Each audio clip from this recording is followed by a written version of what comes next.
Hey people, Joel here, Flatlander, and I've got kind of a disappointing video here. I've climbed up here in the mountains, and it seems as though I've actually climbed high enough to see the curvature of the earth, and you can see it out there. So that's the proof right there that you actually live on a ball. I guess the argument's over.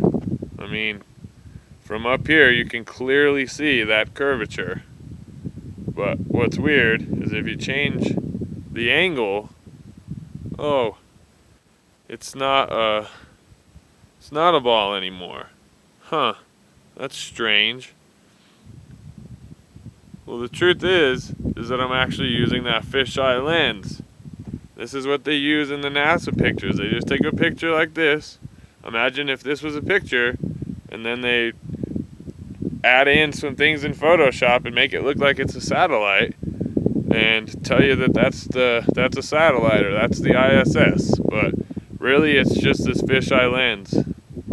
When you see the high altitude balloon footage, they'll be doing this number, they'll be moving around, and a lot of times it's looking down so it looks like it's curved like that, but when it gets jerked around by the wind and stuff, you'll see that when the horizon's in the center of the lens, it's perfectly level, just like it is in reality. But if the horizon gets in the bottom half of the lens, it'll become concave. And you see that in all of them. And people will still send me videos and tag me in videos where it's doing this, and they're like, I see the curve. Like, well, you're falling for the fisheye lens trick. If you look out here, if I zoom in, it actually zooms in past the fisheye lens on this. But you can see that there is no curve. It's not curving. And there's all kinds of questions that you need answered if you're trying to understand the reality of the situation. But the proof is all around you. So this video, I'm just going to be looking at some things that you can see with your own eyes and tell that what you've been told couldn't possibly be true. So I'm going to take this fisheye lens off, even though it gives you more of a view.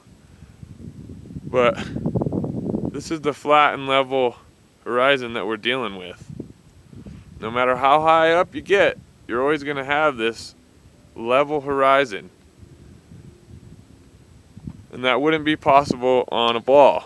I've gone over this many times, but it's always important to go over some of these concepts. If you were on a ball, no matter where you were at, you'd be at the arc of that ball, and all around you, it would be curving away. So the higher you got up, the farther you would have to look down to see the horizon. And eventually you would get so high that the horizon would drop off and you would be able to look down and see out into space. Or you would look down and see the sky, but you can't ever get that high. And that's just not how a ball works. The fact that it always rises to eye level is only possible on a plane. It doesn't matter how big the ball is.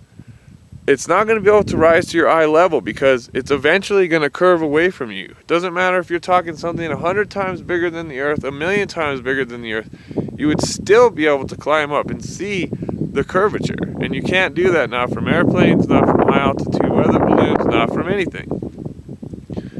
And we've gone over perspective. I'll just touch on it real quick. Perspective is the reason why these buildings out here look so small. And the mountains, for instance. That's why these mountains look tiny, like you could just smash them. It's just the way that your eyes work. And the way that your eyes work on a flat and level plane is that what's below you appears to rise until it meets that horizon, and what's above you sinks down. And the way your eyes work is you can focus on one spot, and everything around that is your peripherals. You can see a lot, but you can only focus on one thing. And everything is moving into that spot. And it makes a prism, or it makes a pyramid or a cone, or however you want to think of it.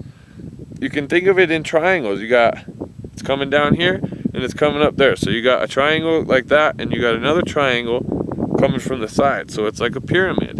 And that's what you see on the back of the dollar bill, and you'll see the all-seeing eye with the triangle around it. And that's representative of your perspective and the prism that you see in. And people will say, well, no, that's the eye of Horus, or that's the eye of Ra. And I mean, the eye might be representing that, but the triangle is still representing why it looks like the sun is setting, because of perspective and things like that. And also, what blocks out the light from the sun is the air density. Like these mountains over here, you can see that they're in this hazy fog, and that's air density. That's pollution and zinc and carbon and all kinds of things in the air and dust.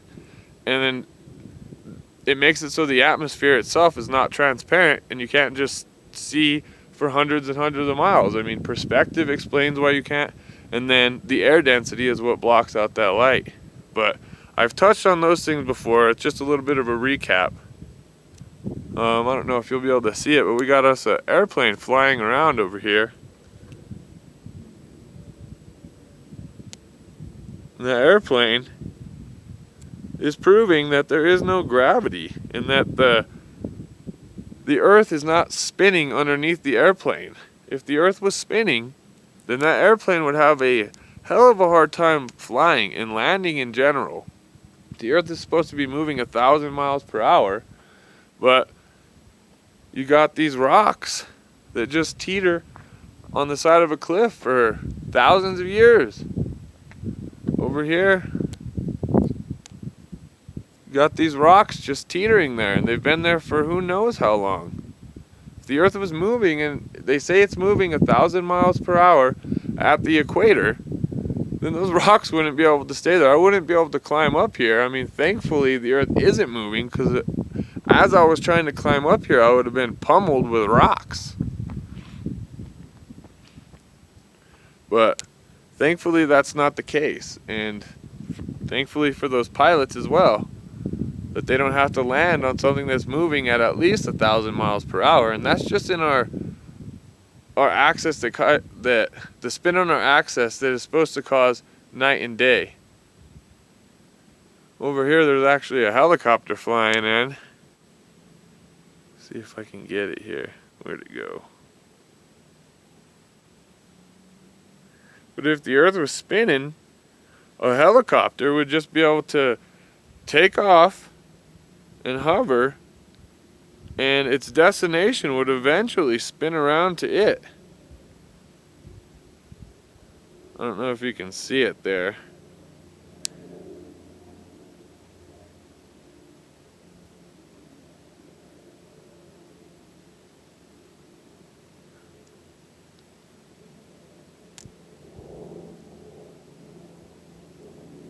There it is. You can just barely see it moving along there. If the Earth was spinning 1,000 miles per hour, then that helicopter could just take off and wait for its destination to come around to it. But we know that that's not the case. And I mean, you can look back through the history of the whole argument. They didn't really reach their conclusion to they didn't really end the argument, so to speak, until the Michelson-Morley experiment, where they supposedly disproved the ether with one experiment that, I mean, it's not really conclusive anyways. But that was really when modern times, they kind of decided that the argument was over. But, I mean, it's not over. If anything, it's just getting started. I mean, even these mountains over here, you shouldn't be able to see them. You can see the base of them from here with the naked eye. Might not be able to see it in the camera, but I can see it with my naked eye. And that's the thing about these kind of proofs is, I mean, you don't take my word for it. Go and look. That's how I can come up here and make it, and so confidently make an argument, is that I know that if you came up here and you looked, you'd be like, oh, okay, yeah. And that's how all of the proofs for the flat Earth are. But they probably never would have even thought that they were living on a ball if it wasn't for the moon. And luckily the moon is actually out today. Probably won't be able to see it very well in this. Yeah, there it is. But I mean, it sometimes looks like a giant rock floating around, but that's not the case either. And I mean, if you look at it, it sure as heck seems like the moon is closer than the blue sky behind it.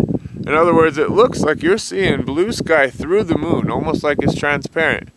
Now, I mean, in the heliocentric model, obviously it's outside of the atmosphere of the Earth, so you're seeing the atmosphere in front of the moon, but that is not at all what it looks like. And when you compare the moon to the sun, we'll do that real quick. It's hard to see, obviously, because it's much brighter, but they look the same size. I'll put my sunglasses out here. Maybe you'll get a better view. I mean, it's putting out a lot of light, so it looks a little bit bigger, but if you get it behind a cloud or something, you can see that it's the same size as the moon.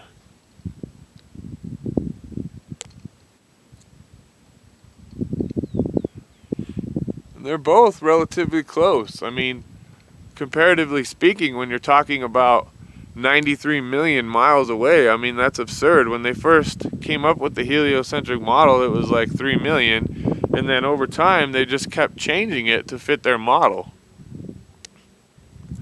And that's how everything works out.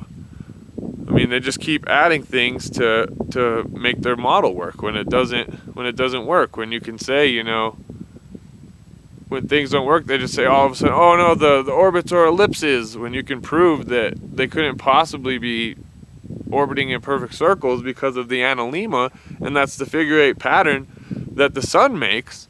Then they just say, oh, it's an ellipse. And I mean, that's the whole model. As soon as something doesn't work, they just come up with another theory, and they show some math, come up with some calculations, and say, oh, that's what it is. But there's no proof beyond their theory of what they think is going on in their model. I mean, they're using the wrong assumptions to start with.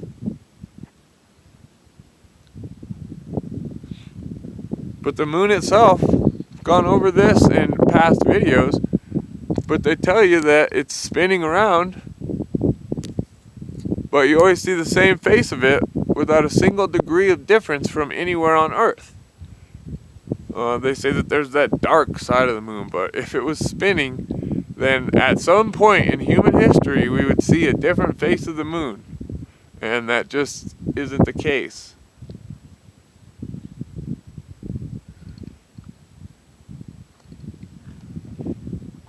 But you can tell for yourself that you're not spinning around, that the Earth is not a giant ball. All of these impossible coincidences have to fit into their model. I mean, they've used their theories and calculations to talk you out of trusting your own senses, as I've said many times. You can tell that you're not moving. I'm standing here on the edge of a mountain, perfectly still. There's rocks teetering on here, and you want to tell me that I'm spinning around faster than the speed of sound, just in our rotation. You want to tell me that these helicopters can fly around and don't have to account for the Earth spinning beneath them?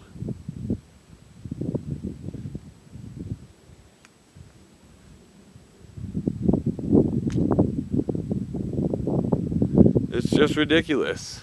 I mean, the whole heliocentric model is just ridiculous. So, go out there and, like I said, do your research. I mean, people come around and balk at the idea of a flat Earth, but then you try and explain to them the math, and they stick their head in their butt. So get your head out of your butt. If you think you're on a ball, then do the math. Go and find a distant object. Find something as far away as you can see it, and then do the math.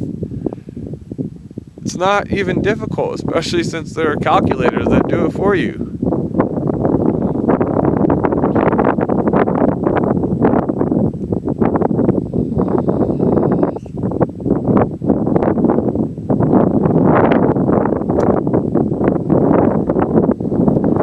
Anyways, people, I just wanted to make a video and continue to try to get people to look with their own eyes and think with their own mind. You don't need someone to do calculations and explain theories to you. You can do the thinking for yourself. Even though they've lied to us, we're actually incredibly intelligent, and we all know, well, not all of us, but a lot of us know how to do the kind of math that it would take to make you understand why you're not seeing any curvature. So anyways, until next time, people, enjoy your time on this flat earth and be nice to each other.